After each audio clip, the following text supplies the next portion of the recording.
live. This is Fox 21 Morning News right now. Good morning and welcome to Fox 21 Morning News on this Friday. It is June 24th. I'm Kimberly Price. And I'm Craig Coffey. Good morning, live and local now for the next 2 hours, and a lot to digest on this Friday. So we begin now with breaking news overnight. And this hour, as the United Kingdom has voted to leave the European Union. Also in what's being described as a situation of uneasiness and turmoil for the immediate future, Prime Minister David Cameron reacted to the vote and says he will now resign. Good morning, everyone. The country has just taken part in a giant democratic exercise, perhaps the biggest in our history. Over 33 million people from England, Scotland, Wales, Northern Ireland and Gibraltar have all had their say.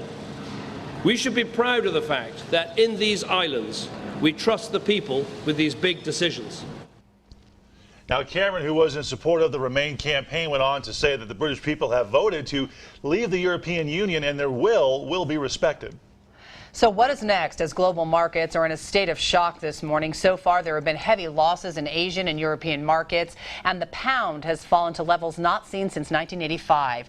Meanwhile, here in the U.S., S&P futures dropping 5% overnight, and Dow Jones futures fell by 600 points.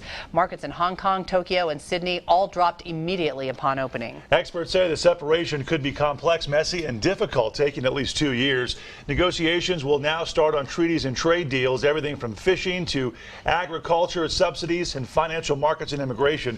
Scotland already has hinted it may call its own independence vote so it can remain in the EU. Britain's exit supporters say that this will all calm down in due time, but there will be some short-term turbulence while everyone gets used to the new reality. Yeah, the EU holding an emergency meeting to discuss all this. Meanwhile, President Obama expected to speak with David Cameron within the next day. He was briefed on the incoming results while traveling to California for an entrepreneurship summit. The outcome of this vote will have broad implications for America's relationship with Europe and Britain. We will continue to update you on any further news about this developing situation. All right, 7:04 right now. Let's get right to weather for your first look forecast and bring in Chief Meteorologist